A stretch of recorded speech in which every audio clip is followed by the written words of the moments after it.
ஆறுபடை முருகனை வழிபட்டால் ஏற்படும் பலன் என்ன தெரியுமா? திருப்பரங்குன்றம். இங்கு பரம்பொருளை வழிபட்டால் திருமணம் நடைபெறும். திருச்செந்தூர். கடலில் நீராடிவிட்டு முருகப்பெருமானை வழிபடுவது சிறப்பு.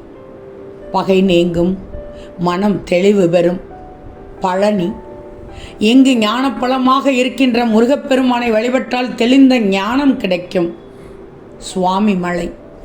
இங்கு தந்தைக்கு உபதேசம் செய்த முருகப்பெருமானை வழிபட்டால் ஞானம், சுகவாழ்வு, மகிழ்வு பெறலாம். திருத்தணி. இங்கு குன்றிலே குடியிருக்கின்ற திருத்தணி முருகனை வழிபட்டால் மனதில் இருக்கும் கோபம் முழுமையாக நீங்கும். பழமுதிர்ச்சோலை.